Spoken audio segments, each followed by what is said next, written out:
You awake to darkness, to the acrid smell of blood and antiseptic mingling in stale air. Imagine waking up in a city where every shadow hides a horror. Would you survive the night? Your vision swims unfocused and hazy, as consciousness returns with the weight of a stone sinking into deep water. The last thing you remember before the fog descended was a decision, desperate and final. You came to Yharnam seeking salvation, seeking the famed pale blood that could cure the affliction gnawing at your very existence. But salvation, as you'll come to learn, was never waiting in the city of blood and stone. The room around you materializes slowly from the murk.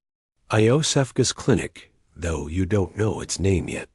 Sterile white walls stained with the passage of countless desperate souls. Medical equipment that speaks of procedures both miraculous and monstrous. And there, hunched in a wheelchair before you, is the blood minister, his face obscured by shadows, his posture speaking of knowledge terrible and profound. His voice carries the weight of ritual as he speaks of Yharnam, home of blood ministration, and the contract you're about to sign with your very essence. Whatever happens, he tells you, his words echoing in the hollow space between waking and dreaming. You may think it all a mere bad dream. The needle enters your flesh. The blood flows. And in that moment, as foreign essence mingles with your own, you cross a threshold from which there can be no simple return. The transfusion completes, and the world tilts sideways. Flames erupt around you, spectral and hungry, consuming everything in a conflagration that exists only in your fevered perception. Creatures emerge from the fire, small and pale, their countless eyes gleaming with alien intelligence. The messengers you'll learn to call them, though they offer no messages you can comprehend. In this moment of transformation, you see him then through the flames that somehow don't burn. A figure wreathed in fur and blood, a beast of tremendous size and savage hunger. It moves toward you with predatory grace, and you know with absolute certainty that you cannot survive what comes next. The creature falls upon you, and darkness claims you once more. But death, you discover, is not the end. Not here, not for you, not anymore. You wake again, but differently this time. The clinic surrounds you still, yet changed. The air itself feels thinner, less substantial, as though reality has become gossamer and insubstantial. You rise unsteady on your feet and discover that the world beyond's doorway has transformed into something from a waking nightmare. The streets of central Yharnam stretch before you, Gothic architecture looming overhead like the ribs of some colossal dead beast. Fog rolls through narrow alleyways, carrying with it the stench of blood and burning, and you are utterly, devastatingly alone. What if you were the last hope in a world gone mad? Could you face the beasts without a single ally? This is how every hunter's journey begins in Bloodborne. With isolation, with confusion, with the terrible knowledge that you've stepped into something far beyond your understanding, and there's no one to guide you through what comes next. You're an outsider in a city that has closed its doors against the night. A stranger in a land where madness wears human faces. And humanity has begun its transformation into something monstrous and unrecognizable. The streets are empty, yet you sense you're being watched. Shadows move at the periphery of your vision. Somewhere in the distance, a bell tolls, its sound mournful and final. You take your first steps into Yharnam proper, and with each footfall, you walk deeper into a nightmare from which you may never wake. The architecture looms impossibly tall, buildings leaning at angles that defy natural law, their windows like empty eyes staring down at you with judgment and malice. You are alone. This is the first truth of your existence as a hunter. Whatever life you had before, whatever connections and relationships defined your existence, they exist now only as fading memories in a world that grows more distant with each passing moment. Here in Yharnam, on this night of the hunt, you walk a path that no one can walk beside you. The city itself seems designed to reinforce this isolation. Doors are barred against you, windows shuttered tight. The few residents who remain in their homes cower behind locks and desperate prayers. And when they speak to you at all, it's through barriers of wood and iron, their voices muffled and frightened. They see you not as a savior, but as another symptom of the disease that has infected their city. To them, you're indistinguishable from the beasts you've been conscripted to hunt. And perhaps they're not entirely wrong. The blood that flows through your veins now, the blood granted through the transfusion, marks you as something other than what you were. You've been changed at a fundamental level, granted abilities beyond normal human capacity. But at what cost? The blood minister's words echo in your mind. This may all be a bad dream, but if it's a dream, it's one from which you cannot wake by ordinary means. As you navigate the early streets of central Yharnam, you encounter your first beasts. Once human, transformed by the scourge that has infected this city, they retain fragments of their former selves, even as they've become monstrous. They wear the tattered remains of clothing, wield makeshift weapons with hands that remember holding tools and loved ones. And they attack with a frenzy born of pain and madness, seeing in you a threat that must be eliminated. You fight them because you must, because you have no other choice, because this is what hunters do. But with each beast you slay, you confront an uncomfortable truth. These were people once. They had lives, families, dreams, fears. The scourge took all of that from them, reducing them to base instinct and savage hunger. And now you, an outsider who came seeking healing, are the instrument of their final end. This is the burden you carry alone. No one shares the weight of each life taken, each beast put down, each former human reduced to echoes in blood. You accumulate their essence, blood echoes that pulse with the lingering memories of who they once were. And you use this stolen vitality to make yourself stronger. The cycle is vampiric, parasitic, necessary for survival in this hostile place. The first time you die, truly die, the experience shatters something in your understanding of reality. Pain explodes through your body, consciousness fragmenting as a beast's claws or a mob's pitchfork finds its mark. You fall, expecting the final darkness, that ultimate cessation of awareness. But instead, you find yourself standing in the clinic once more, whole and unharmed, as though the death never occurred. Except it did. You remember every moment of it, the pain, the terror, the sense of ending. But you've been denied even death's respite. This is when you discover the true nature of your imprisonment.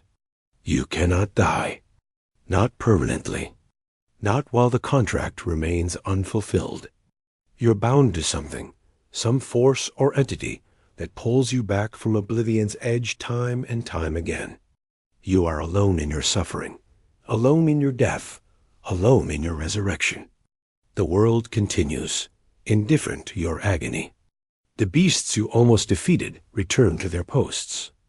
The progress you'd made vanishes like morning mist, and you must begin again, carrying only the knowledge of your failure and the echoes of pain that your restored body no longer bears. But your mind cannot forget. This is the doomed life of a hunter who fights alone. Not doomed because victory is impossible, but doomed because there is no alternative to fighting. No rest, no escape, no companionship in the struggle.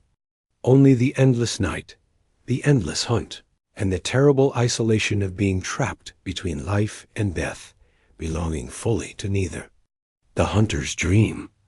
A prison disguised as sanctuary. The first time you truly notice it. You've died more times than you care to count. Somewhere between consciousness and oblivion, in that liminal space where death should claim you completely, you feel yourself pulled sideways through reality. The streets of Yharnam fade, replaced by something else entirely. A place that exists outside the normal flow of the waking world. The hunter's dream manifests around you like a half-remembered fantasy. A garden serene and impossibly peaceful, bathed in perpetual twilight. Flowers bloom in colors too vivid to be entirely real. Pathways of white stone wind between carefully maintained plots. And at the heart of it all stands a workshop. Its architecture Victorian and imposing, a mirror of the world you've just left, but untouched by decay and madness. This place should be a sanctuary. It presents itself as refuge, as respite from the horrors of Yharnam streets. But as you spend more time here, as you return again and again between deaths and discoveries, you begin to understand its true nature. The hunter's dream is not sanctuary. It's a holding cell, a gilded cage, a prison designed to look like paradise. The workshop itself is functional, certainly. Here you find the tools necessary for survival. The workbench where you can maintain and upgrade your weapons, transforming simple instruments of violence into masterpieces of death-dealing precision. The storage chest where you can deposit the various items you've collected from Yharnam streets. The memorial altar where you can adjust your blood gems and carol runes, customizing your abilities to match the challenges ahead. But these functions serve only to reinforce your purpose. You're here to hunt, to kill, to continue the cycle. Everything in the dream exists to facilitate this single terrible objective. There is no rest here. Not truly. Only preparation for the next sortie into nightmare. The first person you encounter in the dream is Gehrman, though calling him a person might be generous. He sits in a wheelchair before the workshop, an old man hunched with age and exhaustion. His clothes speak of a hunter's life long past, and when he speaks, his voice carries the weight of centuries. He introduces himself as your host, your guide through this strange place between places. "Welcome home, good hunter," he says, and the words should be comforting. But there's something in his tone, a resignation, a profound sadness that undercuts any warmth his greeting might hold. What is it you desire? You'll come to learn that Gehrman is as much a prisoner here as you are. Perhaps more so, for his imprisonment has lasted far longer than you can imagine. He speaks sometimes in his sleep when he thinks no one is listening, calling out for Master Willem, for Lawrence, begging them to free him from this terrible dream. His pleas fall on absent ears. The ones he calls for are long gone, lost to time and circumstance, and Gehrman remains, bound to his role as the dream's overseer. There's a tragedy to Gehrman that becomes more apparent the more you observe him. He was the first hunter once, a legend in his own time. He founded the hunter's workshop, trained countless individuals in the art of the hunt. He was strong, capable, vital. But something happened. Some bargain was struck. Some price was paid. And now he sits here in endless twilight, watching hunters come and go, helping them prepare for hunts from which many will never return. His imprisonment is loneliness incarnate.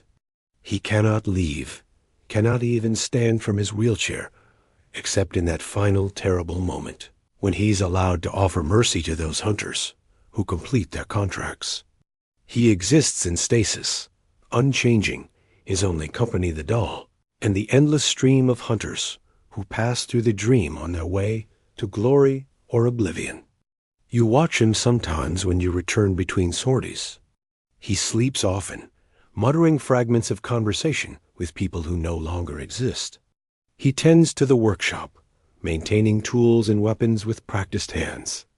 He feeds the little messengers that inhabit the dream, those strange pale creatures with their infinite eyes. And through it all, he radiates a sorrow so profound it seems to permeate the very air. Then there's the doll. She appears after you've gained your first point of insight, that mysterious quality that represents your growing awareness of the world's true nature. Before this, she lies lifeless in the workshop, a mere object, a curiosity. But once her insight threshold is crossed, she animates, rises, becomes something that moves and speaks, and interacts with the apparent semblance of life. The doll greets you with gentle words and a graceful curtsy.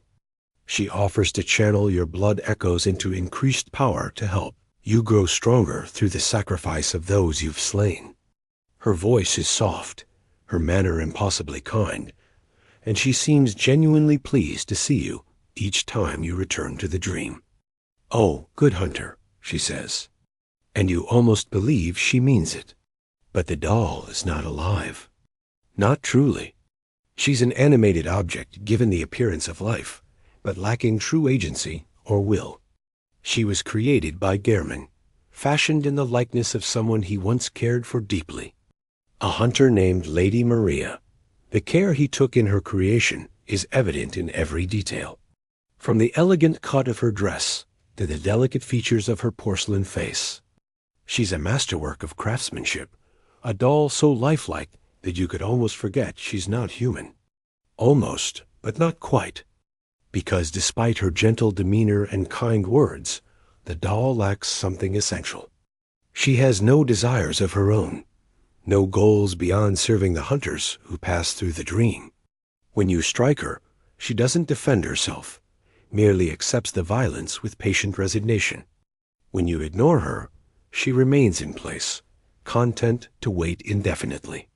She prays sometimes in a corner of the garden, calling out to something she names Flora.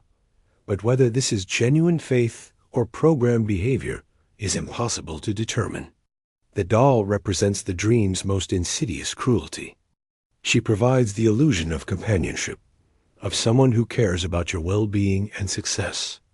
But this companionship is hollow, a simulation of connection without its substance. You're still fundamentally alone, even when speaking with her, because there's no reciprocity, no genuine relationship. She exists to serve. That's the full extent of her being. Gehrman's creation of the doll speaks to his own desperate loneliness. Unable to bear the isolation of his imprisonment, he fashioned a companion from cloth and porcelain, given false life by forces he may not fully understand. But the doll cannot ease his suffering because she cannot truly be what he needs her to be. She's a reminder of someone lost, a pale imitation of Maria, and Gehrman resents her for it, even as he continues to maintain her existence. The dream itself is beautiful in an eerie, unsettling way. Those impossible flowers that bloom in colors that hurt to look at directly. The perpetual twilight that never shifts toward dawn or deep night. The scattered graves throughout the garden. Markers for hunters who came before you and failed in their contracts. The messengers that emerge from the ground offering their wares with chittering sounds and gestures that might be friendly or might be mocking. But this beauty is sterile. Nothing truly grows here. Nothing changes. The flowers never wilt or fade. The twilight never brightens or dims. Time doesn't pass in the dream, not in any meaningful sense. It's a place suspended, frozen, eternal in its changelessness. And you are trapped within it, bound by the contract you signed with blood and desperation. As you progress through your hunt, as you defeat bosses and accumulate echoes and grow in power, you begin to understand the dream's true purpose. It exists to create hunters, to train them, equip them, and send them back into Yharnam again and again until they either succeed in their mission or break beneath the weight of endless death and resurrection. The dream is a factory producing instruments of violence, and you're just another product on the assembly line. You cannot truly rest here. Even when you step away from the workshop, when you walk through the garden or examine the various headstones scattered about, you remain in a state of preparation. Every moment in the dream exists in relation to your next foray into Yharnam. There's no activity here that doesn't serve the hunt in some capacity. No way to simply exist without purpose or obligation. The isolation of the dream is perhaps more profound than the isolation you experience in Yharnam streets.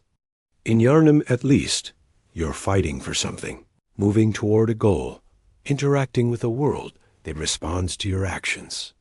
In the dream, you're suspended in amber, unchanging, except for the incremental increases in power that come from channeling blood echoes. You try speaking with Gehrman, seeking wisdom or guidance, or simply human conversation.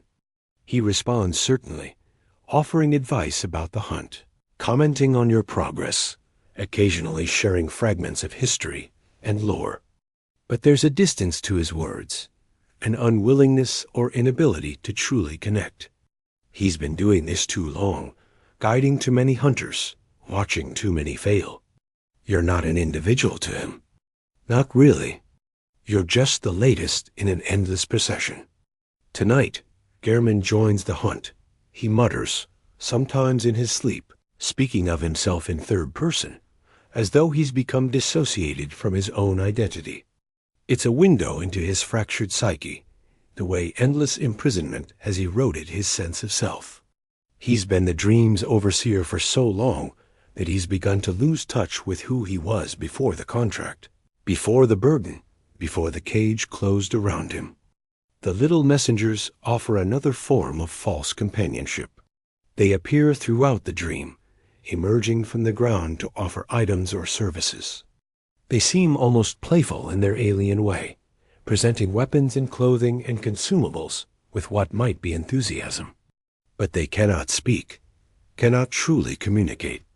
They're helpful certainly, but their help is transactional, a service provided without understanding or care. You find a strange rhythm in your returns to the dream. Die in Yharnam, wake in the dream. Spend your echoes. Upgrade your weapons. Steel yourself for the next attempt. Step through one of the headstones that serve as gateways back to Yharnam's various locations. Fight, explore, die again. The cycle repeats endlessly, each iteration slightly different from the last, but fundamentally identical in its structure. This is how the dream imprisons you. Not through chains or locked doors, but through routine, through the comfortable familiarity of its spaces, through the incremental progress that keeps you invested in continuing.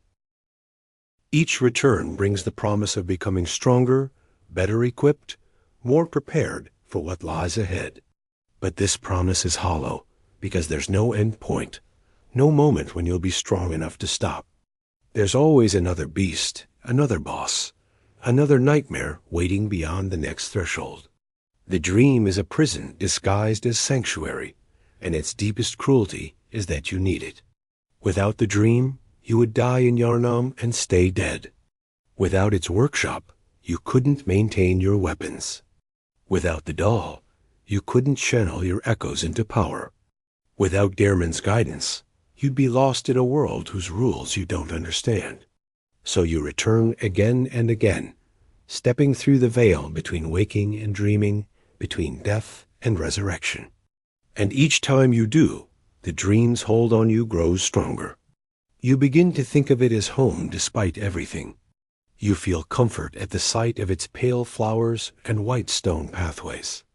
You draw solace from the doll's gentle greetings and Gehrman's gruff acknowledgement of your presence.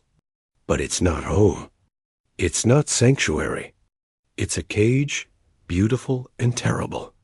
And you're locked inside it as surely as Gehrman is locked inside his wheelchair, watching the hunt continue without end, bound to serve until some distant, impossible day when someone might grant you mercy. This is the second truth of the hunter who fights alone.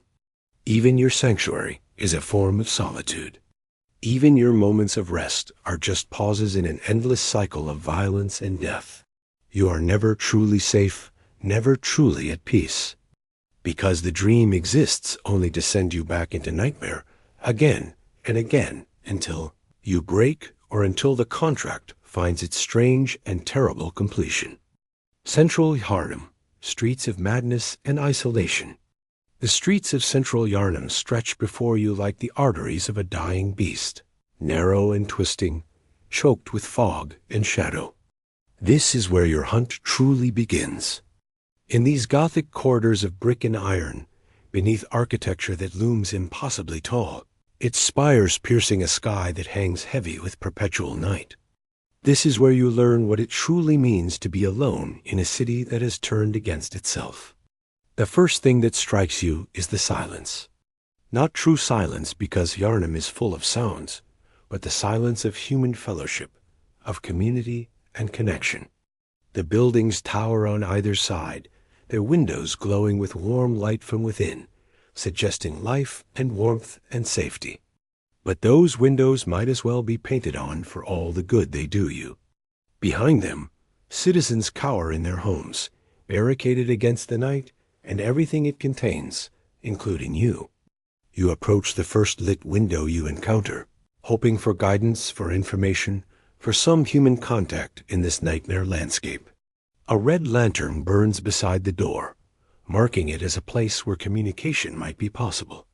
You knock, call out, make your presence known, and a voice responds, high-pitched with fear, trembling with barely controlled panic. Be gone, foul beast. You are not wanted here.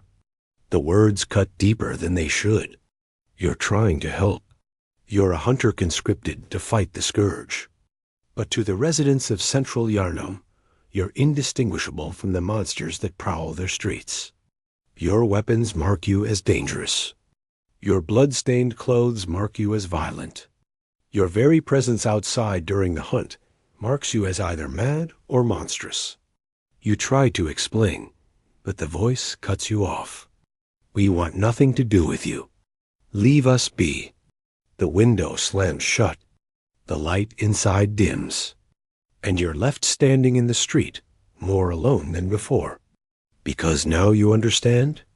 There will be no aid from these quarters, no alliance with the citizens you're ostensibly protecting. They're as afraid of you as they are of the beasts. This pattern repeats throughout your early exploration of central Yharnam. Window after window, door after door, you encounter the same rejection. Some residents are merely frightened, their words sharp but not deliberately cruel. Others are actively hostile, hurling insults and threats, making it clear that they view you as another symptom of the city's disease rather than any kind of cure. The few who do speak with any civility maintain careful distance. Gilbert, the sick man you encounter early in your journey, talks to you through a window, never allowing you inside, never suggesting that you're anything but a necessary evil. He provides information, certainly, directing you toward the bridge and the healing church beyond. But his voice carries the rasp of illness, and there's a resignation to his words that suggests he knows he won't survive this night.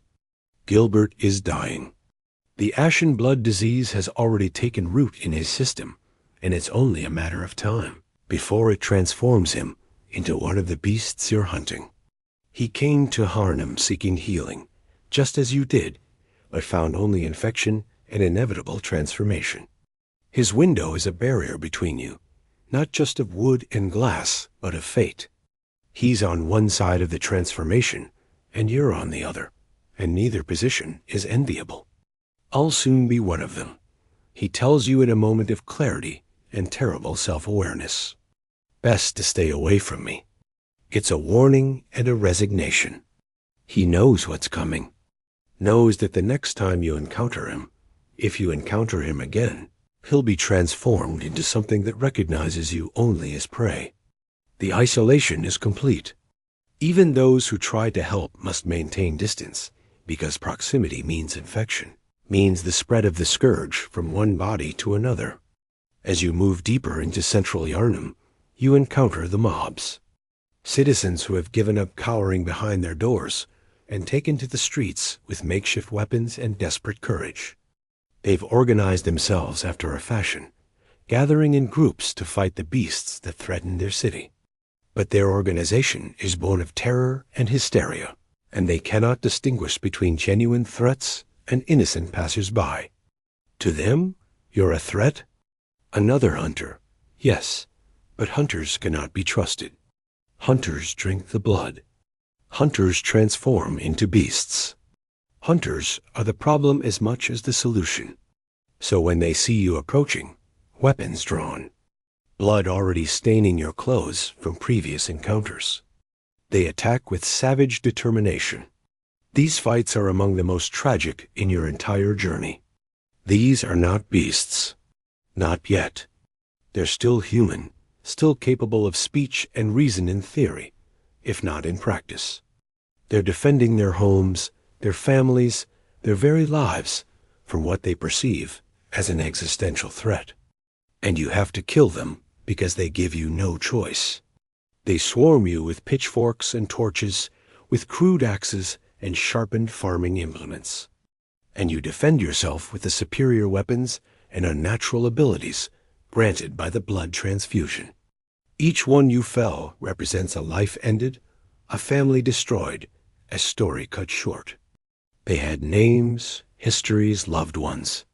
They were fathers and mothers, brothers and sisters, friends and neighbors. The scourge drove them to this desperate, defensive violence. And you're the instrument of their end, not because you want to be, but because the alternative is your own death. And you cannot die, not permanently. You'll resurrect in the hunter's dream and return to try again. But these citizens have no such safety net. When you kill them, they stay dead. Their blood echoes flow into you. Stolen life force used to make you stronger for the next encounter. The moral weight of this should be crushing, but you have no time to process it. No space to grieve or regret. More mobs appear. More beasts emerge from the shadows. The hunt continues, relentless and indifferent to your discomfort. The architecture of central Yharnam reinforces your isolation at every turn. The streets are narrow, barely wide enough for two people to pass comfortably. The buildings lean inward, creating corridors of stone and shadow. You're always looking up, always surrounded by walls and barriers. The sense of being watched is constant and oppressive. Eyes follow you from windows that remain closed. Shadows move in alleyways that lead nowhere useful.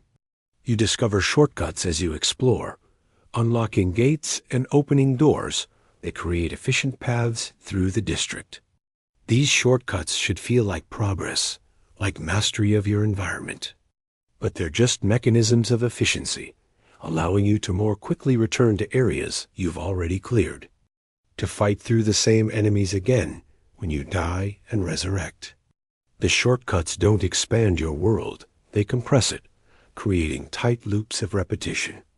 The verticality of central Yharnam is particularly isolating. You're often fighting on narrow bridges or walkways elevated high above the ground. Fall damage is real and punishing. The environment itself becomes an enemy, ready to punish any misstep with crushing impact against cobblestones far below. You move carefully, deliberately, always aware that a single wrong dodge could send you plummeting to your death. And when you do find open spaces, plazas where citizens once gathered for markets or celebrations, they're now killing grounds. Beasts patrol in greater numbers. Mobs have set up defenses. The large werewolf that guards the bridge to the Claret Beast is a constant threat, forcing you to choose between fighting a dangerous enemy or attempting to run past it, risking death in exchange for progress. Every encounter in central Yharnam drives home the same message. You are alone. There are no allies here. No one will help you in combat. The citizens actively work against you when they're not simply hiding in terror. Even other hunters you might encounter are few and far between. And when you do cross paths with them, they're as likely to attack as to offer assistance. The blood-drunk hunters you sometimes encounter roaming the streets are particularly sobering examples. These were once people like you, conscripted into the hunt, given weapons and abilities, and sent out to fight the scourge. But they couldn't handle it. The blood drove them to madness, or the endless killing broke something in their psyche. And now they're murderous and deranged, attacking anything that moves with savage efficiency. They're a warning of what you might become if you're not careful. If you drink too deeply of the blood, if you let the violence overwhelm your humanity, if you fight alone for too long, without anchor or purpose beyond the simple act of killing, these blood-drunk hunters are you just further along the path. And they serve as a grim reminder that the line between hunter and beast is thinner than you'd like to believe. The environmental storytelling throughout central Yharnam speaks to a city in terminal decline. Bodies hang from lampposts, burned or torn apart or left as warnings. The smell of blood and smoke and decay is omnipresent. Buildings show signs of fire damage. Streets are littered with the detritus of panic. Abandoned possessions and overturned carts and broken weapons. This was a thriving city once. The architecture speaks to centuries of history, to prosperity and culture and civilization. But the scourge has reduced all of that to ash and memory. The citizens you're ostensibly protecting are more victims than survivors, clinging to life in their barricaded homes, but ultimately doomed by the blood that flows through the city's veins. You find notes scattered throughout the district, messages left by previous hunters or desperate citizens. They speak of the hunt's history, of previous nights when the bells rang and the beasts emerged. They offer advice for surviving until dawn. They pray to gods who don't answer. Each note is a fragment of someone's experience. A small voice crying out into the void, hoping for response that never comes. You're adding your own experience to this litany of isolation. Walking streets that countless hunters have walked before, fighting beasts that regenerate with each passing night, dying and resurrecting, and dying again in a cycle that seems to have no end point. You're one more voice in the chorus of the doomed, one more hunter fighting alone against impossible odds. The route through central Yharnam is labyrinthine, designed to confuse and disorient. You double back on yourself constantly, finding that two areas that seemed widely separated are actually connected by hidden staircases or narrow passages. The geography defies easy mapping. Landmarks that should help you orient yourself instead just confirm that you're lost in a maze of blood-soaked stone. As you near the far end of central Yharnam, approaching the Great Bridge and your first true boss encounter, the isolation reaches a crescendo. The path forward is guarded by increasingly dangerous enemies.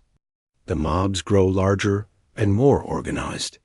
The beasts become more aggressive, and you face each challenge with only your own skill and determination to rely on, because there's no one coming to help you. No cavalry arriving at the last moment. No ally appearing to even the odds. This is central Yharnam, your introduction to Yharnam proper, your first true experience of what it means to hunt. And the lesson it teaches is brutal in its simplicity. You are alone in a city that wants you dead, fighting to protect people who fear you. Walking streets where every shadow might conceal your end. The hunt is solitary. The struggle is isolated. And there's no one to share the burden of what you're forced to become. Fleeting connections.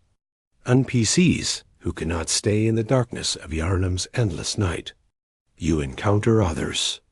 Individuals who, like you, are caught in the city's web of blood and madness. For brief moments, these encounters offer the possibility of connection, of shared struggle and mutual support. But these moments are fleeting, fragile things, destined to end in tragedy, because nothing in Yharnam is permitted to endure except suffering. Eileen the Crow is the first real hunter you meet who doesn't immediately try to kill you. You find her in central Yharnam standing on a walkway overlooking the city. Her distinctive beak-like mask turning toward you as you approach. She's older than you, more experienced, and she carries herself with the confidence of someone who survived countless nights like this one. When she speaks, her voice is measured, calm, almost reassuring in its steadiness. Still lingering about, she asks, "What's wrong?" A hunter unnerved by a few beasts. There's no mockery in her tone, just a gentle ribbing, the kind of teasing that suggests she understands what you're going through. She's been where you are. She knows the fear that comes with those first hunts, the overwhelming sense of being in over your head. Eileen calls herself a hunter of hunters. Her role is specialized, focused not on the beasts, but on the hunters who've lost themselves to blood-drunk madness. She's seen too many good hunters descend into the same savage frenzy as the beasts they hunt, and she's taken it upon herself to grant them mercy before they can hurt innocent people. It's a lonely calling, hunting those who should be allies, and you can hear the weight of it in her voice. She gives you advice, warns you about the blood, about letting the hunt consume you. She shares a gesture, a way of communicating without words, a small piece of hunter culture passed from one to another. For just a moment, you feel less alone. Here's someone who understands, who's fighting the same fight, who might even become a companion in this nightmare. But companionship in Yharnam is a luxury that cannot last. Eileen has her own mission, her own hunt complete.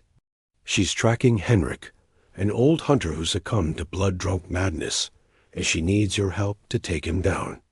If you follow her quest line, if you arrive at the tomb of Odin at the right time, you'll find her locked in combat with his former comrade, struggling against someone she once called friend. The fight is brutal. Henrik is powerful, experienced, dangerous in ways that the regular beasts aren't. He fights with the skill of a master hunter, using tactics and techniques that speak to years of experience. And Eileen, for all her skill, is aging. She's slowing down. The fight is taking a toll on her that she can barely sustain. If you help her, if you turn the tide of battle and help take Henrik down, Eileen thanks you. But there's no triumph in her voice, only exhaustion and sorrow. She's just killed someone she trained with, someone she respected, someone who fell to the same fate she fears for herself and for you. The beasts she trails off, unable to articulate the horror of what hunters become when they lose themselves. She gives you a rune, a token of appreciation, and disappears back into the night. You don't see her again until much later after the blood moon has risen, and the city has descended even further into nightmare. By then, Eileen is hurt, weakened, struggling to complete one final hunt. The Bloody Crow of Cainhurst, a viciously powerful hunter who succumbed to blood-drunk madness, has proven too much for her. She's dying when you find her outside the Grand Cathedral.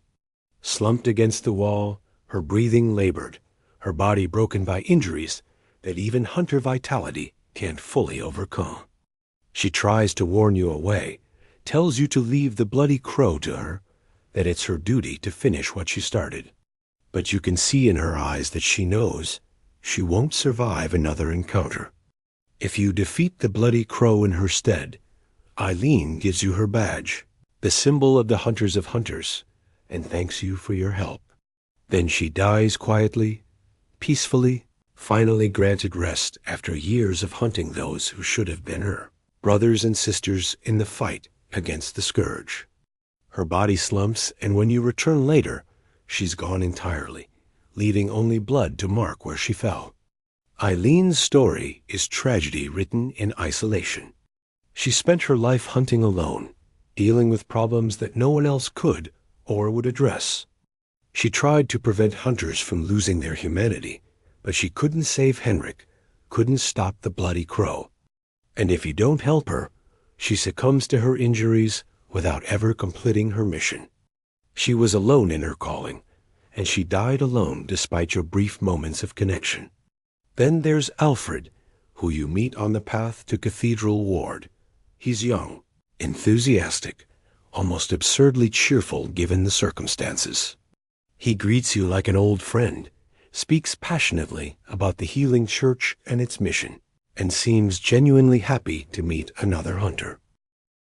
His optimism is jarring, out of place in Yharnam's nightmare landscape, and it makes him almost endearing, despite the zealotry that underlies his words. Alfred is an executioner, part of a faction dedicated to hunting vile bloods, a group of nobles who use blood in ways the church deems heretical. He speaks reverently of Master Logarius, who led the executioners in their purge of Cainhurst Castle.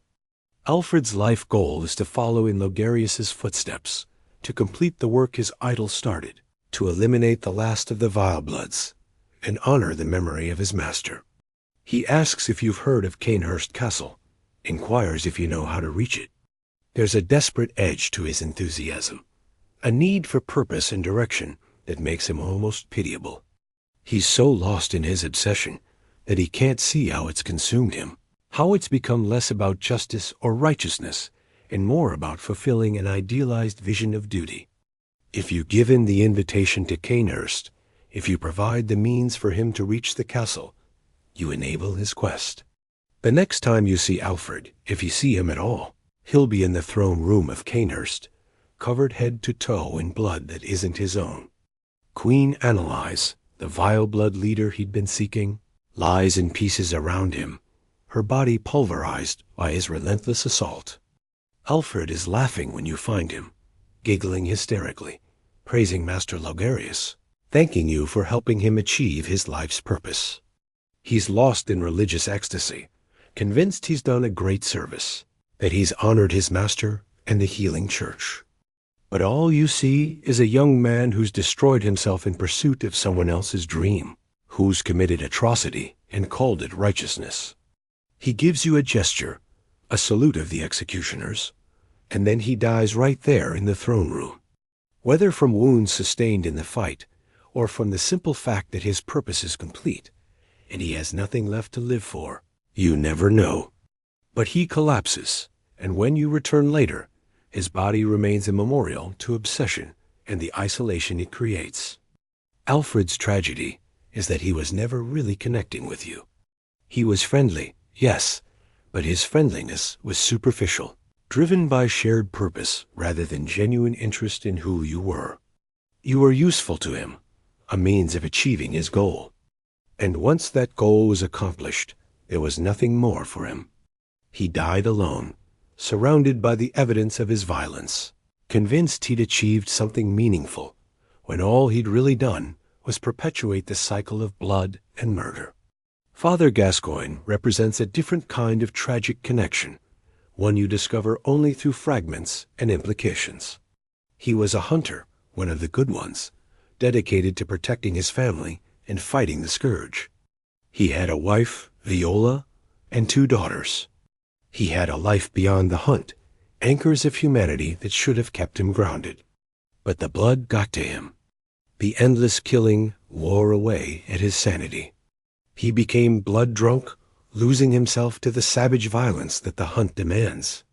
By the time you encounter him in the tomb of Odin, he's barely human anymore.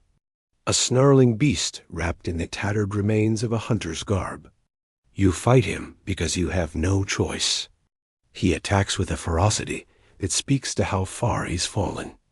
And during the battle, you can use the music box, a gift from his daughter that plays his favorite song. When the music plays, Gascoigne staggers, momentarily overcome with something that might be memory or emotion or pain. For just a second, you see the man he was, the father who sang this song to his children. Then the beast reasserts control, and the fight continues. You kill him because you must, because he'll kill you if you don't, because he's too far gone to be saved. And after he falls, you discover Viola's body nearby, a corpse wearing the red-jeweled brooch his daughter asked you to look for. Gascoigne killed his own wife, not recognizing her through the haze of blood-drunk madness. And now he's dead too, leaving his daughters orphaned and alone. You can tell the daughters what happened, can deliver the brooch as proof of their mother's death. But there's no comfort you can offer that makes this better. Their father became a monster and murdered their mother before being slain by a stranger. The family was destroyed by the hunt, torn apart by the very thing Gascoigne devoted his life to fighting against. The eldest daughter eventually goes missing, searching for her mother, despite your warnings. You'll find her later in the Forbidden Woods, or what's left of her. The younger daughter, if you send her to Odin Chapel for safety, also vanishes eventually. The cycle of tragedy is complete. The family is gone. The connection, such as it was, severed by death and disappearance. Gilbert, the sick man you spoke with early in your journey, represents the inevitability of loss. He was kind to you, offered information, and even a gift. The flame sprayer, despite being sick unto death. He knew he was dying, knew the ashen blood disease was transforming him, and he accepted it with a resignation that was almost peaceful. After you defeat Ram, and the blood moon rises, transforming the night into something even more terrible, Gilbert completes his transformation. The next time you visit his window, you'll find him gone, replaced by a beast. The man who helped you, who spoke to you with civility and respect, has become just another monster. You kill him because that's what hunters do. And when he falls, he drops the claw mark rune, a fragment of the beast he'd become. Every connection you make in Yharnam follows this pattern. Brief encounters with people who offer help or companionship or information, followed inevitably by separation, death, or transformation. The chapel dweller who tries to save people by bringing them to Odin Chapel can't prevent the suspicious beggar from killing everyone he tries to help. Ariana gives birth to a cosmic horror and dies in the process. Adela succumbs to jealousy and murders Ariana if certain conditions are met. The game is structured to ensure that your connections cannot last. NPCs have quest lines that end in death or disappearance. Allies become enemies through transformation or blood-drunk madness. The few who survive until the end vanish after the final boss is defeated, presumably free from the dream, but also forever separated from you. This is the third truth of the hunter who fights alone. Even when you find others, even when brief connections form, they cannot be maintained. Yharnam is designed to isolate you, to strip away any support structure, to ensure that you face the nightmare in solitude. The people you meet are doomed by the narrative, marked for tragedy from the moment you encounter them. You cannot save them, cannot protect them, cannot even keep them company as they face their ends. Their stories become part of your burden, weight added to the loneliness you carry. Each lost connection is another reminder that in this city, on this night, there's no safety in numbers, no strength in fellowship. There's only the hunt, endless and solitary, and the knowledge that anyone you care about is ultimately just another victim waiting to be claimed by the scourge. The burden of immortality. There's a moment, perhaps after your 10th death, perhaps after your 100th, when the true horror of your situation crystallizes with terrible clarity.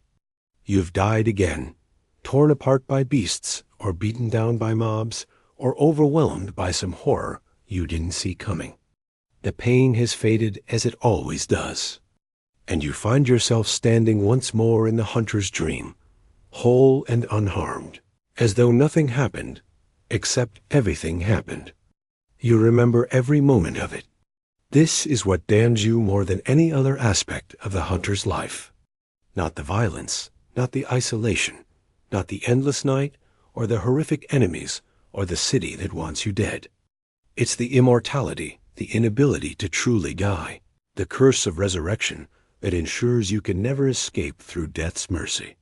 You died in terror, watching claws descend toward your face with nowhere left to dodge. You remember the impact, the tearing sensation as flesh separated from bone. You remember the moment your vision went dark, consciousness fleeing from trauma too severe to process. You remember the absolute certainty that this was the end, that you'd finally pushed too far and paid the ultimate price. But it wasn't the end.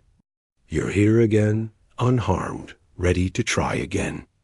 And that memory, that death joins all the others in your mind. An ever-growing collection of terminations that your body no longer bears, but your psyche cannot forget. Normal people die, once if they're lucky. They face the end, experience whatever comes in that final moment, and then they're done. Their suffering ends. Their struggle concludes. They don't have to keep going, keep fighting, keep enduring. Death grants them release, but not you. Never you. You're bound to the hunter's dream through mechanisms you don't fully understand tied to the contract. You signed with your blood as long as the dream. exists as long as Gehrman sits in his wheelchair maintaining the workshop. You cannot truly die, you can only fail, resurrect, and try again. The psychological toll of this enforced immortality is staggering. Each death is traumatic, a full experience of dying that leaves scars on your mind, even as your body reforms pristine and whole. You accumulate these deaths like some people accumulate memories, except these memories are all of your own ending, your own failure, your own pain. You start to notice changes in yourself. At first, you approach each encounter with appropriate caution, treating death as something to be avoided at all costs. But as the resurrections continue, as you die and return dozens, hundreds of times, your relationship with mortality shifts. You become more reckless, taking risks you wouldn't normally consider because death has lost its finality. You can always try again, always come back, always have another chance. This recklessness is dangerous in ways beyond the physical. It divorces you from your own humanity. Normal people fear death because it's permanent, because it represents the loss of everything they are and could be. But you're learning to treat death as an inconvenience, a temporary setback rather than an existential threat. And in doing so, you're losing something essential, some core part of what makes you human rather than merely functional. You watch others die, genuinely die, and you cannot relate to their experience anymore. When Eileen succumbs to her injuries, when Alfred collapses in Cainhurst's throne room, when Gilbert transforms and you put down his beast form, their deaths are final in a way yours can never be. They're released from the struggle, granted an end to their suffering, and you envy them even as you continue your own endless resurrection. The loneliness of immortality is particularly acute because no one else shares your experience. Other hunters die and stay dead, their contracts apparently not as binding as yours. The NPCs you encounter have normal mortality, able to be killed and to remain that way. Even Gehrman, trapped in the dream as he is, represents a different kind of imprisonment, one tied to place rather than this endless cycle of death and resurrection. You're alone in your immortality. No one can understand what it's like to die repeatedly, to accumulate the memories of your own ending over and over. No one can relate to the psychological fracturing that comes from having your death denied again and again.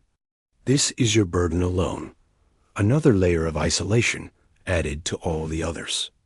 The dream's role in this enforced immortality becomes increasingly sinister the more you think about it. It's not saving you out of benevolence or concern for your well-being. It's maintaining you as a functional tool, keeping you operational so you can continue serving whatever purpose the dream exists to fulfill. Your property, in a sense, an asset to be maintained and deployed. Your resurrection isn't mercy. It's maintenance. You notice how the resurrection affects your relationship with violence. Early in your hunt, killing weighed on you. Each beast slain represented a former person, someone who'd fallen to the scourge. Each mob member put down was someone fighting desperately to protect their home and family. The blood on your hands felt heavy with moral complexity. But after dozens of deaths and resurrections, after countless loops through the same areas fighting the same enemies, the violence becomes routine.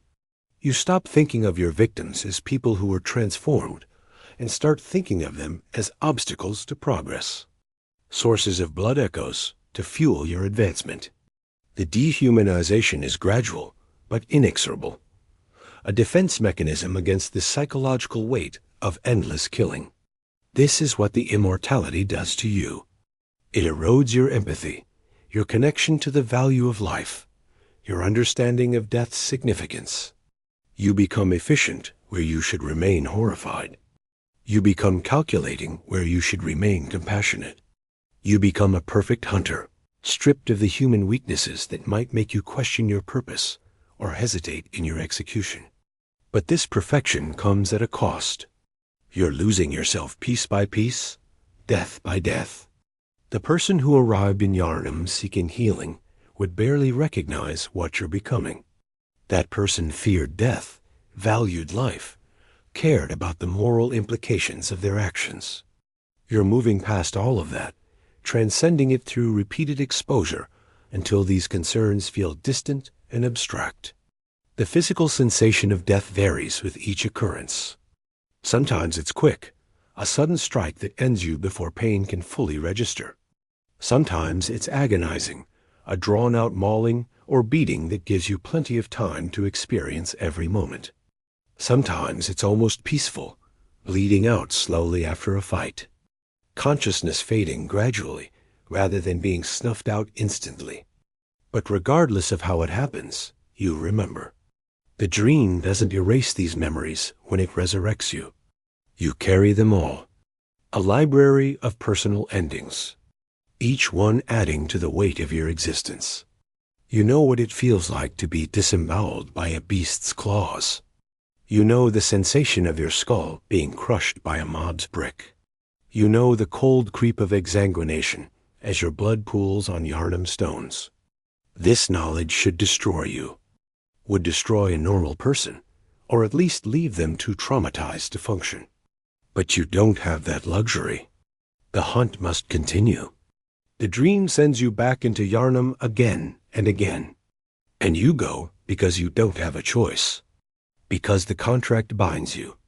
Because there's no alternative offered. You start to understand Gehrman's nightly prayers, his desperate pleas for Master Willem and Lawrence to free him from this terrible dream. He's been doing this far longer than you, overseeing countless hunters through countless nights, watching them die and resurrect in an endless cycle. The imprisonment has broken something in him, reduced him to a shell who maintains the workshop and waits for release that never comes. You're walking the same path. Each resurrection brings you closer to Gehrman's state, that hollow existence where you go through the motions of living without truly being alive. The immortality that should be a gift is actually a curse, denying you the merciful release that death should provide. And the worst part, you're becoming dependent on it. The resurrection, traumatic as it is, has become your safety net. You take risks because you know you can afford to fail. You push boundaries because death is temporary. You've learned to rely on the very mechanism that's destroying you psychologically. Trapped in a cycle of dependency that makes your imprisonment complete. Byrgenwerth, the cosmic loneliness.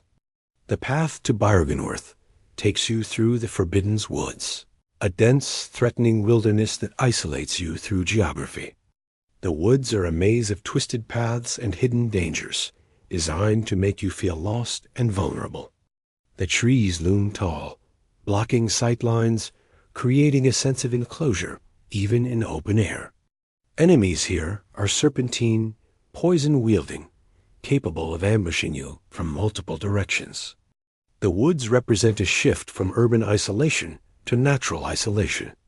You're alone in a wilderness that doesn't care about you, where nature itself seems hostile to human presence. Byrgenwerth itself is the abandoned college where Master Willem pursued his philosophy of eyes and insight. Willem sits on the balcony overlooking Moonside Lake, rocking gently in his chair, his body frail, but his mind perhaps still sharp. He points toward the lake, muttering, "Fear the old blood." It's a warning, the core of his philosophy, a rejection of the blood ministration that Lawrence embraced. At Byrgenwerth, you begin to understand his philosophy. We are thinking on the basis of planes. What we need are more eyes. He believed that evolution required enlightenment that humans needed to gain, insight into the cosmic truth to transcend their physical limitations. Blood was a false path, he argued, a shortcut that would lead to beast-like devolution rather than genuine transcendence. He was right in a sense. The blood ministration did lead to the scourge, did transform citizens into beasts. But Willem's alternative offered no better solution. His search for eyes, for insight, for cosmic understanding, led only to his own isolation and eventual transformation into something neither human nor great one. He gained understanding, perhaps, but at the cost of everything that made him who he was. Willem's presence at Byrgenwerth is profoundly lonely. He's surrounded by students who've been transformed into strange creatures, neither fully human nor fully beast. They're more like him than like normal humans. Their heads grotesquely enlarged, their bodies twisted. They attack you on sight, lost to madness, or transformed beyond communication. The community of scholars that once filled Byrgenwerth is gone, replaced by these shambling mockeries of academic life. The college itself feels abandoned, its halls empty, its lecture rooms silent. You find notes and texts scattered about, fragments of the research that consume this place. But there's no active scholarship here, no ongoing pursuit of knowledge, just the detritus of failed ambition and the quiet desperation of beings who sacrifice too much in pursuit of understanding. Rom, the vacuous spider, waits in the lake beneath Byrgenwerth, and Willem guards the path to her. Rom is a great one, or was transformed into one. The first of Byrgenwerth's scholars to achieve something like the transcendence Willem sought. But the transformation is horrifying, more body horror than divine ascension. Rom is massive, bloated, covered in eyes that see cosmic truth, while her intelligence has been reduced to near nothing. The title vacuous is key. Rom achieved the form of a great one, but lost her mind in the process. She sees everything but understands nothing. She's powerful but mindless, existing in a state that's transcendent and tragic simultaneously. This is what Willem's path leads to.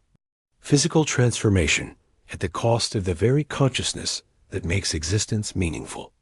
Rom has been maintaining a veil, hiding the true nature of reality from those who lack the insight to perceive it.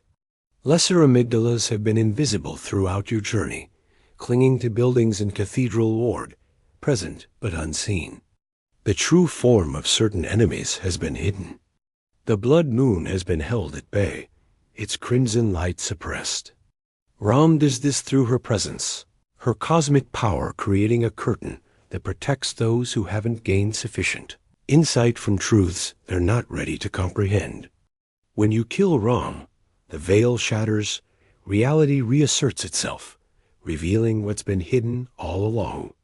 The lesser amygdalas become visible, massive cosmic horrors that have been watching from above throughout your entire journey.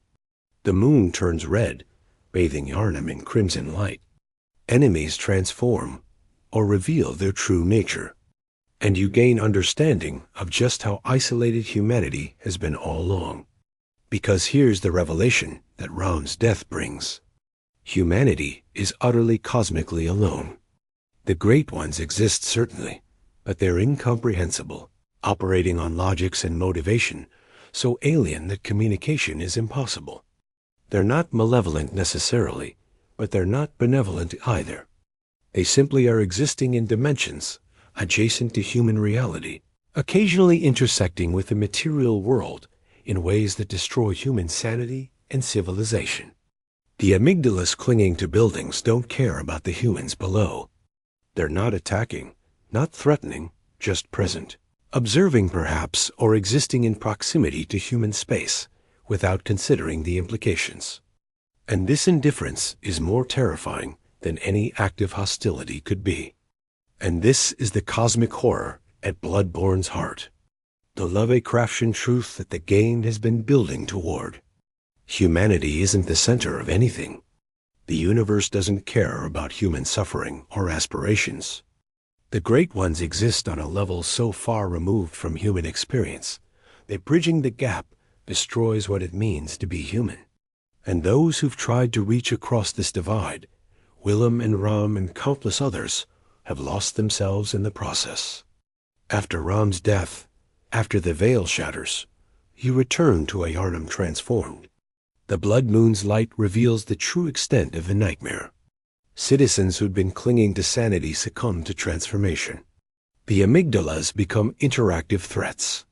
The hidden village of Yahar'gul, previously inaccessible, opens before you, and you understand with terrible clarity that you've been fighting in ignorance, that the true nature of your situation has been hidden from you until this moment. The isolation you felt before was nothing compared to what you feel now. You thought you were alone among hostile humans and transformed beasts. But you've been alone among cosmic entities that don't even register your existence.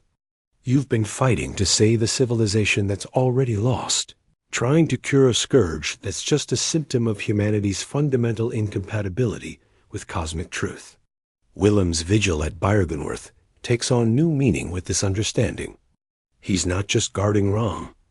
He's mourning the failure of his entire philosophy. The realization that the eyes he sought, the insight he pursued, doesn't lead to transcendence, but to the annihilation of self. He gained understanding, achieved some level of cosmic awareness, and it destroyed him as surely as the blood destroyed those who followed Lawrence. The scholars of Byrgenwerth were alone in their pursuit of knowledge, isolated by the very nature of what they sought to understand. Each insight gained separated them further from normal humanity, pushed them toward transformations that stripped away the very consciousness that made the pursuit meaningful.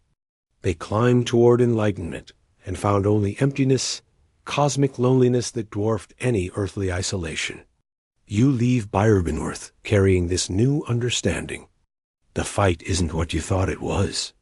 The hunt has no meaningful victory condition. You're not saving Yharnam. You're fighting to postpone its inevitable fall. The great ones can't be defeated or reasoned with. They exist beyond such concepts.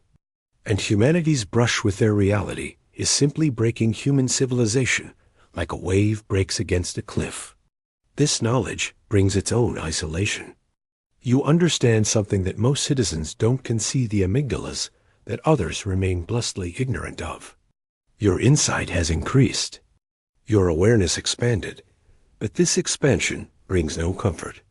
You're more alone with this understanding than you were in ignorance, separated from baseline humanity by cosmic revelation.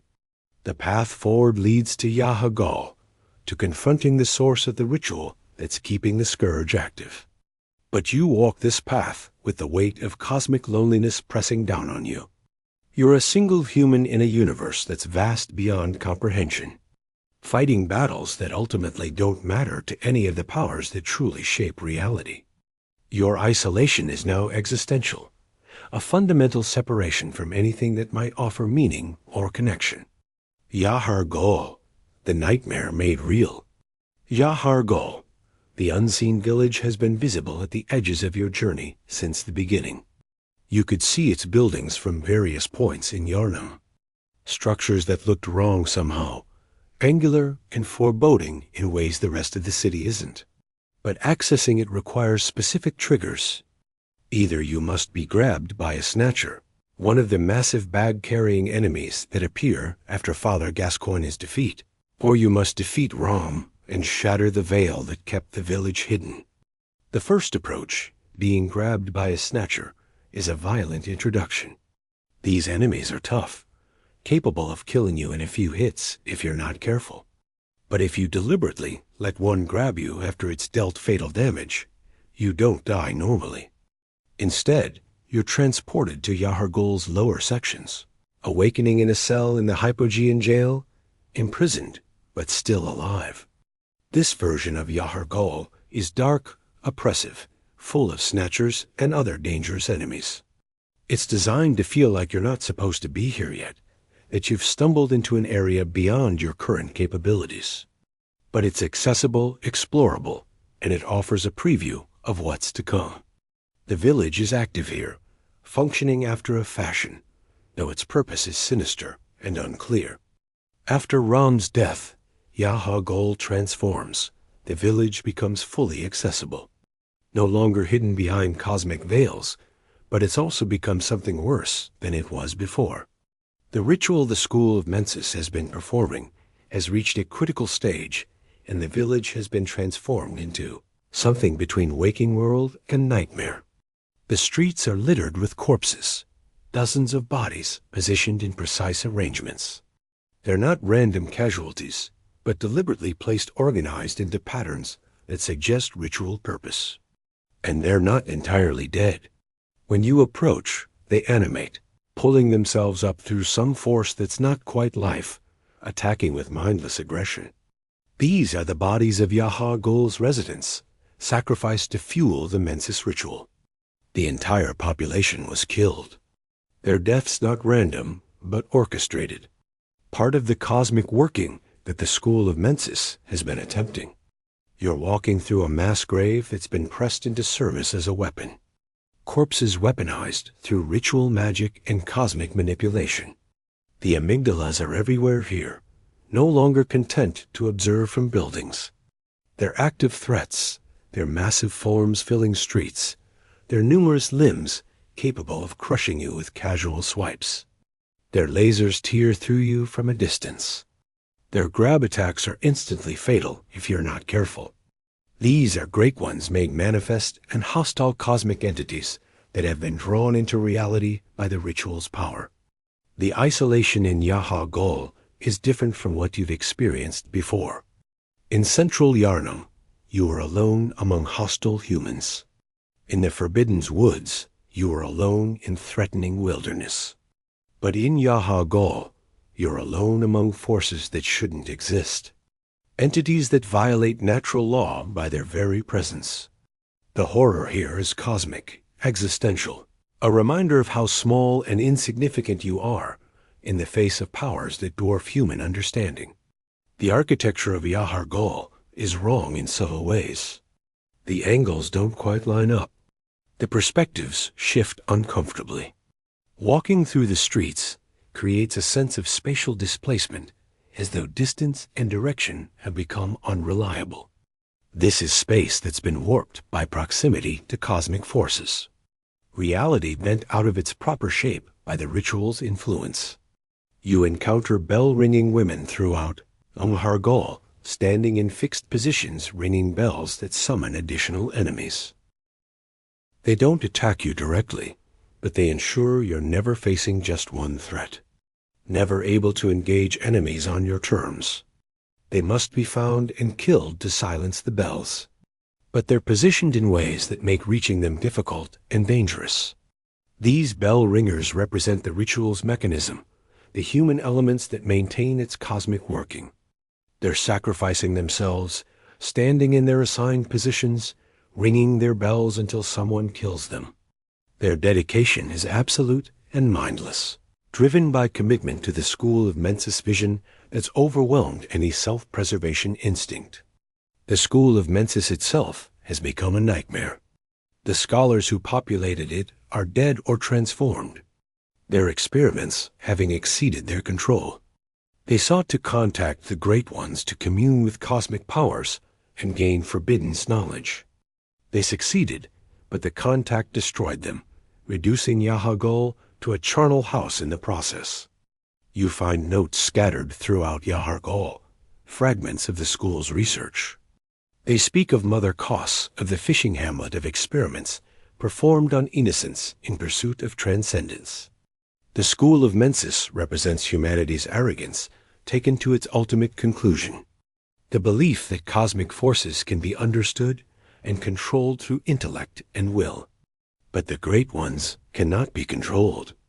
They exist beyond human comprehension, and attempting to bridge that gap destroys the humans attempting it. The school of Mensis learned this too late. Their ritual successful but fatal, bringing cosmic powers into contact with reality in ways that consumed both the scholars and the village they'd been experimenting on. The one reborn Yahar'gul's boss embodies the ritual's horror. It's a massive amalgamation of corpses. Countless bodies fused together into a single entity that's alive despite having no right to be. The bell ringers support it, maintaining the ritual that keeps this impossible thing functioning. Fighting it requires dealing with both the monster and the human supporting it, splitting your attention in ways that feel deliberately unfair. The one reborn is what the school of Mensis created with their ritual. They tried to birth a great one, artificially using human corpses and cosmic power to forge something that might transcend humanity's limitations. Instead, they created a monster. Something that's neither human nor great one, but a failed synthesis of both. It's powerful, certainly, but it's also wrong. An abomination that violates natural law by existing. Defeating the One Reborn silences some of Yahar'gul's horror, but the village remains a charnel house. The corpses still litter the streets. The amygdalas still patrol. The ritual's aftermath persists, a permanent scar on reality that won't heal.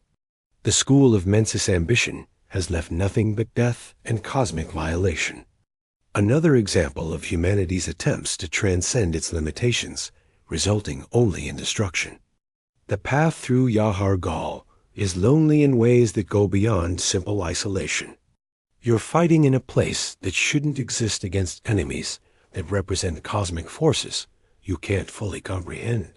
The few humans you encounter are either corpses or transformed into something monstrous. There's no possibility of connection here, no chance of finding allies or understanding. As you progress through Yahar'gul toward Murgo's loft, the cosmic horror intensifies. The boundary between reality and nightmare becomes increasingly blurred. You're walking through spaces that exist in multiple states simultaneously, areas that are both physical location and dream nightmare realm. The isolation becomes metaphysical, a separation not just from other beings, but from stable reality itself. This is what the school of Mensis wrought. A hole in reality. A place where cosmic forces bleed into the material world, corrupting and destroying everything they touch. And you're walking through it alone. The only hunter capable of, or willing to confront, what's been unleashed. Fighting toward the ritual source with no guarantee that stopping it will accomplish anything meaningful. Yahar'gul represents the depths of cosmic loneliness. The understanding that humanity is fundamentally alone in a universe, filled with forces that don't care about human survival or suffering. The school of Mensis tried to bridge that loneliness through knowledge and ritual, but they only made it worse, opening doors that should have remained closed, inviting powers into reality that bring nothing but destruction. The old hunter's cursed to hunt forever. The hunter's nightmare exists outside normal time and space, a pocket dimension created through cosmic horror and fueled by the sins of the past. When you touch the eye of a blood-drunk hunter and let the amygdala at Cathedral Ward grab you, you're transported to this nightmare realm where the most blood-drunk hunters are trapped in eternal repetition, cursed to hunt forever without rest or release. The nightmare looks like Yharnam, but wrong. The streets are familiar, but twisted. The architecture recognizable, but corrupted. This is Yharnam as it might have appeared in the past, during the height of the original hunter's activities, before the city fell completely to the scourge. But it's also a nightmare space governed by dream logic, where geography shifts and normal rules don't consistently apply. The first thing you notice is the burning cleric beast at the entrance, a massive monster of flame wandering in agony. This is how the nightmare introduces itself with spectacle of suffering, establishing that this place is fundamentally about pain that cannot end. The beast burns but doesn't die, existing in perpetual torment, a harbinger of the eternal suffering that defines this realm. The hunters trapped here are from Yharnam's history, legendary figures who fell to blood-drunk madness during their lives and were subsequently cursed to continue hunting forever. They attack you on sight using advanced techniques and powerful weapons, representing the best of what hunters can be and the worst of what they become. They're skilled, dangerous, and utterly lost to the savage joy of endless violence. Ludwig the Accursed represents the nightmare's most tragic figure. He was the first of the Healing Church's hunters, a holy warrior who founded the Hunter's Workshop and led countless others in the fight against the beasts. He wielded the holy moonlight sword and was guided by what he called tiny beings of light that he saw surrounding the blade. Under his leadership, the Healing Church's hunters became known as holy warriors. noble figures fighting for righteousness. But something went wrong. Ludwig drank too deeply of the blood, or the endless killing wore away his sanity, or the cosmic forces that suffuse Yharnam corrupted him. He transformed into a beast, becoming the accursed, a horrifying hybrid of man and horse, and something else entirely. His transformation was so complete that he's barely recognizable as having once been human. You find him in the underground corpse pile, surrounded by countless bodies. He's been killing mindlessly in his beastly form, creating a river of blood that flows through the nightmare. When he sees you, he attacks with savage fury. His movements unpredictable, his reach devastating. This is Ludwig reduced to base instinct. The holy warrior transformed into something that embodies everything he once fought against. The fight has two phases. In the first, Ludwig is completely beast, attacking on all fours with claws and teeth and unpredictable movements. There's no trace of the man he was, just savage hunger and violent rage. But when his health drops to half, something changes. He seems to remember something, reaches out with one hand and grasps the holy moonlight sword. The transformation is immediate and dramatic. Ludwig stands upright, regaining some measure of his human form. The fight's second phase begins, and he wields the sword with terrible grace, channeling arcane power through the blade, fighting with technique rather than simple savagery. For this phase, Ludwig has returned partially, the sword bringing back enough of his humanity for him to fight as a hunter rather than as a beast. When you defeat Ludwig, his head remains, still alive, capable of speech. This is your opportunity to interact with the legendary hunter, to hear his final words. What he says depends on what you're wearing. If you wear church attire, Ludwig asks if his church hunters, the holy blades he trained and led, remained honorable Spartans as he hoped they would be. If you answer yes, Ludwig thanks you. He dies believing he made a difference, that his legacy continued, that his hunters remained true to his vision. It's a mercy, a kind lie that gives him peace in his final moments. But if you answer no, or if you're not wearing church attire, and he simply rambles about the light he once saw, you witness his complete breakdown. He laughs maniacally, horse-like screeches mixed with giggles, his consciousness fracturing completely before death finally claims him. Ludwig's tragedy is multifaceted. He was a true believer, someone who genuinely thought the hunt was righteous, that hunters were noble warriors, protecting innocence from darkness. But this belief couldn't protect him from the blood's corruption. He fell just like everyone else. Ah, Kos, or some say Kosum, he calls out, referencing the Great One whose death created the hunter's nightmare. Do you hear our prayers? His monologue reveals the depths of the school of Mensis obsession. They wanted contact with great ones, wanted the cosmic insight that would elevate humanity to new planes of existence. They got what they wanted, achieved the contact they sought, but it destroyed them. Mikolash is alone in his understanding, isolated by knowledge that's driven him mad, speaking to entities that may or may not hear his prayers.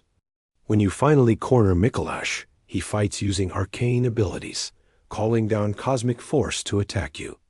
He augments his attacks, capable of one-shotting you with a call, beyond if you're not careful. But there's also something pathetic about the fight. He's just a man ultimately wearing a cage over his head, wielding powers he doesn't truly control, ranting about insight and eyes and cosmic truth. Defeating Mikolash doesn't feel like victory. He's already lost, consumed by the very knowledge he sought. Killing him is mercy, ending his mad existence, silencing his raving prayers to deaf cosmic entities. But it doesn't undo what he's done. The ritual persists even without its architect.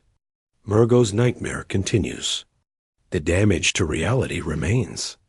Beyond Mikolash lies Murgo's loft proper, a nightmare palace that exists in the sky, accessible via elevators that rise through impossible distances. The architecture here is dreamlike, following symbolic logic rather than physical law. You're walking through mental space as much as physical space, an environment constructed from thought and nightmare rather than brick and stone. Murgo's wet nurse waits in the loft's highest chamber, guarding the infant Great One, whose cry maintains the nightmare. The wet nurse is massive, cloaked, and hooded, wielding multiple blades that emerge from beneath her garments. She attacks with methodical precision, each strike calculated to kill, her defense seemingly perfect, behind her forest of sharp edges. The fight has a disturbing quality because of what you're ultimately trying to achieve. You're not fighting the wet nurse to defeat her for any reason related to her. You're fighting her to reach Murgo, the baby Great One she's protecting. Your goal is to silence Murgo's cry, to stop the ritual by eliminating its focal point. You're here to kill an infant, even if that infant is a cosmic entity. This is the moral nadir of the hunter's journey. Everything has led to this, to you, standing in a nightmare palace, fighting a cosmic entity, protecting a baby. All because the hunt demands it. There's no nobility here, no righteousness, just grim necessity. Violence pursued because it's the only solution you've been offered to a problem you don't fully understand. When the wet nurse falls, you approach Murgo. You don't see the infant directly, just a cradle and the sound of crying. Then the crying stops. Nightmare slain, the game informs you, though it's unclear what you actually did. Did you kill Murgo? Send them somewhere else. Simply end the ritual by disrupting its focus. The game doesn't explain, leaving you alone with the uncertainty of what you've just done. The silence that follows Murgo's cry ending is profound. For the first time since entering Murgo's loft, the nightmare is quiet. The oppressive sense of cosmic presence eases slightly. You've accomplished your objective, stopped the ritual, silenced the source, but the victory feels hollow, empty of triumph or satisfaction. Returning to the hunter's dream after defeating the wet nurse reveals that things have changed. The workshop is on fire, flames consuming the building. The twilight seems darker, the atmosphere more oppressive. The doll tells you that dawn will soon break, that the night and dream will end, that Gehrman waits for you at the foot of the great tree. This is your moment of completion. You've done everything the hunt demanded, crossed all of Yharnam, defeated every major threat, silenced Murgo's cry, stopped the Mensis ritual. The contract should be fulfilled. You should be free. But there's a heaviness to this moment rather than lightness. A sense that what comes next is uncertain and possibly worse than what came before. The path through Murgo's loft represents the culmination of your journey in terms of challenge and cosmic horror. You faced the school of Mensis mad architect, fought through nightmare architecture, defeated a Great One's protector, and silenced an infant god's cry. You've done terrible things in pursuit of objectives that were never fully explained, trusting that the hunt's purpose justified its methods. But you've done it alone. Every step of this journey has been solitary. No allies accompanied you to Murgo's loft. No one stood beside you as you fought the wet nurse. You faced the ritual's culmination as you faced everything else. Isolated, dependent only on your own skill and determination, carrying the weight of all your deaths and failures with no one to share the burden. The price of progress in Bloodborne is paid in solitude and moral compromise. Each step forward requires you to do things that would be monstrous in any other context. You kill former humans, invade nightmare realms, destroy cosmic entities, silence an infant's cry, and you do it all alone without support or companionship. The isolation complete, even at the moment of supposed triumph. The final choice. 3 paths of solitude. Gehrman waits for you at the base of the great tree, his wheelchair positioned in a clearing surrounded by graves. The workshop burns behind him, flames consuming the building that served as your hub throughout the hunt. The doll stands nearby, watching silently, knowing what comes next. This is the moment of reckoning, where the hunt's purpose finally reveals itself, and you're forced to choose between three paths, each offering a different flavor of solitude and isolation. Gehrman speaks first, his voice carrying the weight of countless hunters he's guided through countless hunts. The night is near its end, he tells you. In a moment, you'll wake up and all this will seem like a distant dream. He's offering you freedom, or what passes for freedom in Bloodborne's cosmology, a chance to escape the dream, to return to the waking world, to be done with the hunt. But there's a cost. Accepting Gehrman's offer means submitting your life, allowing him to kill you within the dream so you can awaken outside it. It means trusting that death in this place will lead to life in another, that the contract's conclusion grants release rather than oblivion. And it means leaving behind everything you've experienced, allowing it to fade like a dream upon waking. If you accept, if you submit your life, Gehrman stands from his wheelchair for the first time. He produces his burial blade, the scythe he once used as a hunter, transformed now into an instrument of mercy. "Farewell, my keen hunter," he says, and with one swift motion, he decapitates you. The screen goes dark, fades to white, and you wake in Yharnam as the sun rises, bells ringing in the distance, the long night finally over. This is the Yharnam sunrise ending. You've survived the hunt, maintained your sanity, resisted the blood's corruption. You wake in the waking world, free from the dream, able to return to whatever life awaits you. The doll kneels beside what's presumably your grave in the dream, wishing you well. Farewell, good hunter. May you find your worth in the waking world. But this freedom is its own form of isolation. You wake alone in a city that's still ravaged by the scourge, surrounded by people who won't understand what you've experienced. The memories of the hunt will fade, becoming dreamlike and distant, stripped of their weight and significance. You'll lose your immortality, your enhanced abilities, your connection to the dream. You'll become normal again, if such a thing is possible after everything you've done. You'll be alone with fading memories of nightmare, unable to share your experience with anyone who could understand. The connections you made, such as they were, are severed. Eileen, Gilbert, Alfred, all the others you encountered are dead or lost or transformed. You're the only one who escaped, the sole survivor of your particular hunt, carrying knowledge that will dissipate like morning mist until you question whether any of it was real. The Yharnam sunrise ending is often called the good ending because you survive and escape. But it's good only in comparison to the alternatives. You're still alone, still marked by experiences you can't fully remember or articulate, still trapped in a city that's fundamentally broken. The hunt will come again. The night will fall, and someone else will take your place in the dream. But you'll be free of it, isolated in your freedom, unable to even properly remember what you've been freed from. The second path reveals itself if you refuse Gehrman's offer. If you choose to resist rather than submit, if you want to stay in the dream or understand its true nature, Gehrman's attitude changes. "Dear, oh dear," he says, his tone shifting from gentle to resigned. "What was it? The hunt, the blood, or the horrible dream? Oh, it doesn't matter. It always comes down to the hunter's helper to clean up after these sorts of messes." Then he attacks. Gehrman stands from his wheelchair fully, wielding his burial blade with the skill that made him the first hunter.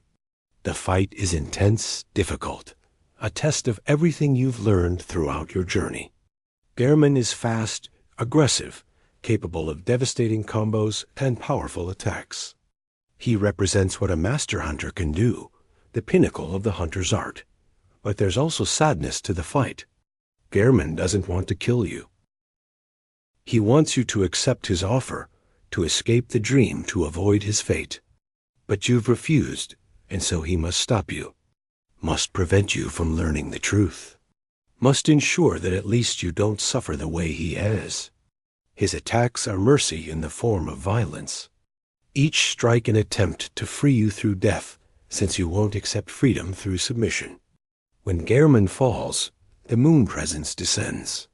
This is the entity that created the hunter's dream, the great one that bound Gehrman to his role and maintains the nightmare through which hunters pass. It appears as a massive pale creature covered in tendrils and eyes descending from the moon itself, and it has a purpose for you. The moon presence grabs you, pulling you into an embrace. And for a moment, it seems you'll be bound as Gehrman was. The doll watches as the moon presence prepares to make you the new host of the dream, to transfer Gehrman's burden to your shoulders, to trap you in the dream, just as he's been trapped. You're about to replace him, to take his place in the wheelchair, to become the guide for future hunters who pass through. This is the honoring wishes ending. If you allow the moon presence to take you, the screen fades.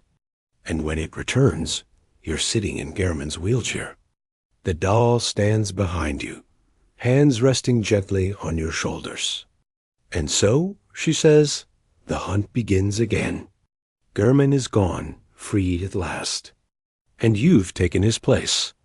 You're now bound to the dream, doomed to guide future hunters, trapped in twilight eternal. This ending is isolation made permanent. You're locked in the dream, unable to leave, unable to die, bound to serve the moon presence's purposes. You'll watch countless hunters come and go, helping them prepare for their hunts, offering guidance and advice, maintaining the workshop. But you'll never participate yourself, never actually hunt, never form genuine connections with any of the hunters you oversee. You'll exist in stasis, unchanging, watching time pass outside while remaining frozen in eternal twilight. You'll become what Gehrman was, a prisoner wearing the mask of host, suffering in silence while presenting an image of patient guidance.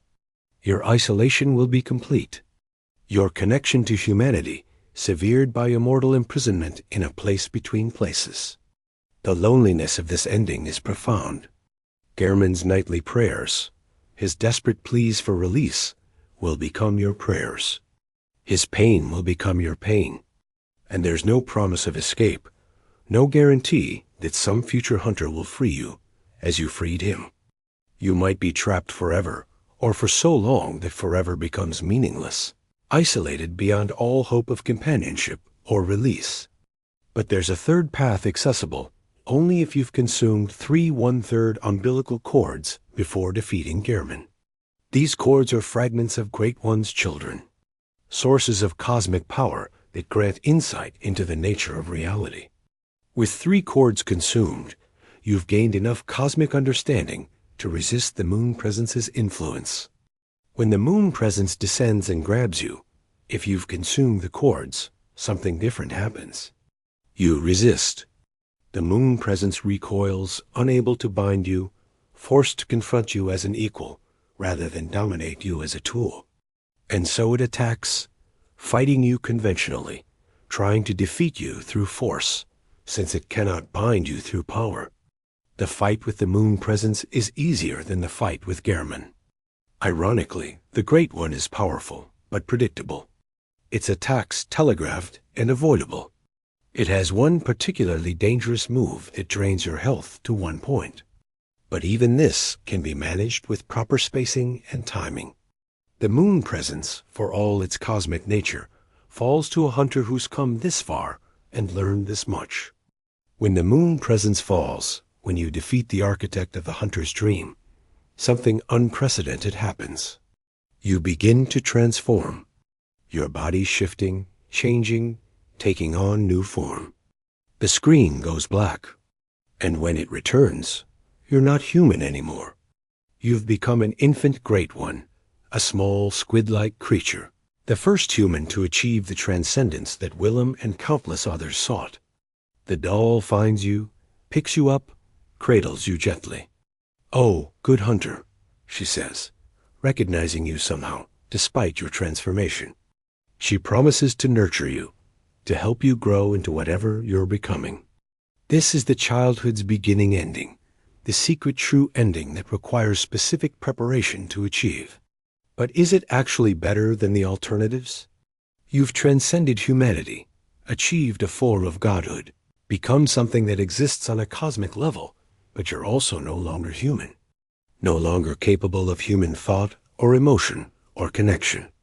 You've lost everything that made you who you were, in exchange for power and existence beyond normal comprehension. And you're still alone, more alone than ever. In fact, separated from humanity by a gulf that can never be bridged. You're an infant great one, which means you'll grow into something even more removed from human experience. You'll become like the amygdalas, like the moon presence was, existing in dimensions adjacent to humanity, but never truly part of human reality. The doll cares for you, but can she understand you anymore? Can you understand her? You've sacrificed your humanity, your consciousness, your identity for transcendence that isolates you more completely than any previous isolation. You're alone in a way that's existential and permanent, separated from everything you were by transformation into something that humanity can barely comprehend. All three endings offer the same fundamental truth. There's no escape from isolation. The Yharnam sunrise leaves you alone with fading memories in a broken city. The honoring wishes ending traps you in eternal isolation within the dream. And the childhood's beginning transforms you into something so different from human that the loneliness becomes metaphysical, a separation from humanity itself. You cannot win in Bloodborne, not in any meaningful sense. You can only choose which form your isolation will take, which flavor of solitude defines your ending.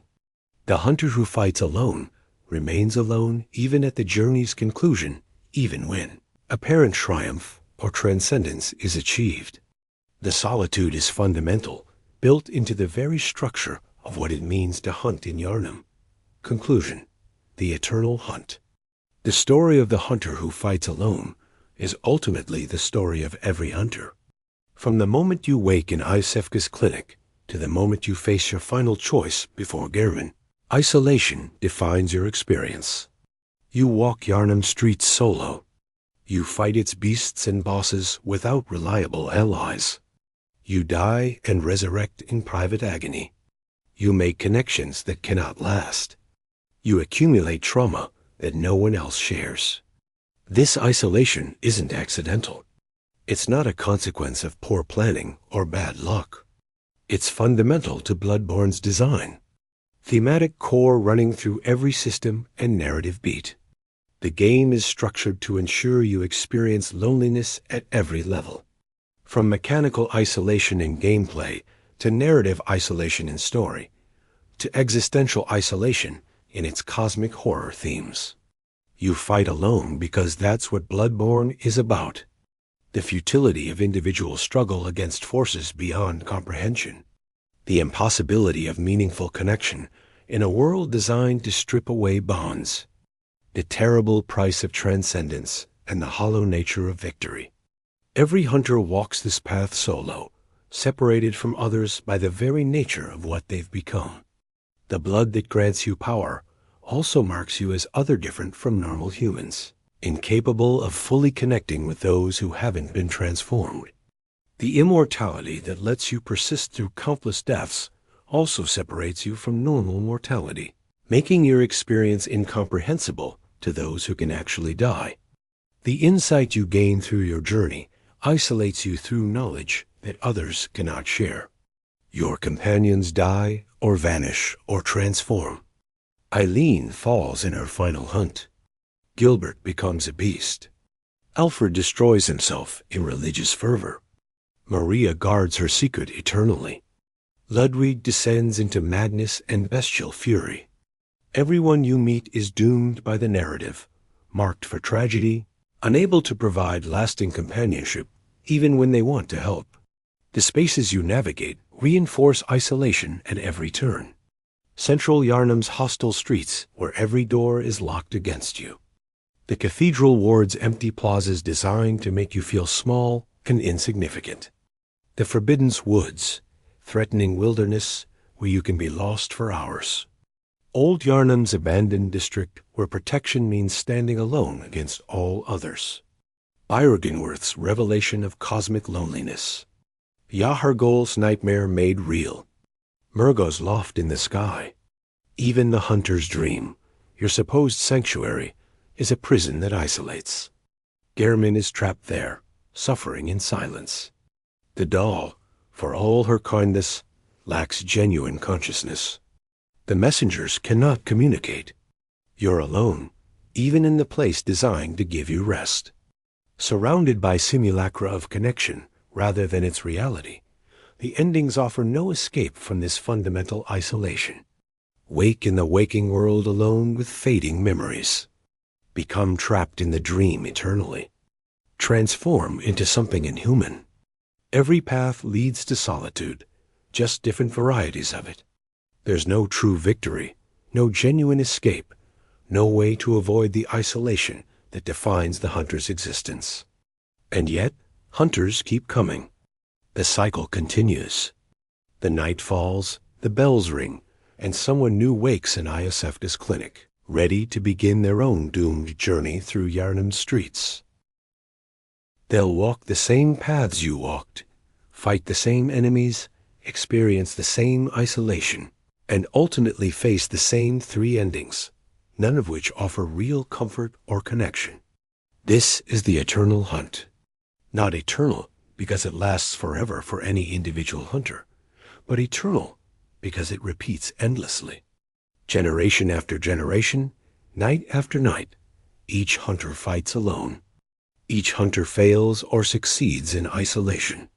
Each hunter's story is unique to them, but fundamentally identical to every other hunter's story. The details change. The themes remain constant. Bloodborne is a game about loneliness, about what it means to struggle without companionship, about the price of fighting battles that can never truly be won. It's about the dissolution of self through repeated trauma, about the impossibility of maintaining humanity while doing inhuman things, about the cosmic indifference that renders all human struggle ultimately meaningless. The hunter fights alone because that's the only way to fight. Because isolation is the essential truth of existence in Bloodborne's universe. Because Yharnam is a city designed to strip away every support structure, every connection, every possibility of shared struggle. You're alone against the nightmare. And the nightmare is eternal, waiting for the next hunter to arrive and begin the cycle again. Your journey ends, but the hunt continues. Someone else will take your place in the dream or the waking world. Someone else will walk through central Yharnam for the first time, frightened and confused. Someone else will make their own doomed connections with NPCs who cannot survive. Someone else will discover cosmic truths that isolate them from humanity. Someone else will face the final choice alone, choosing between endings that all lead to different forms of solitude. This is the legacy of every hunter who fights alone. Not triumph or tragedy, but simply continuation. The hunt persists. The isolation endures.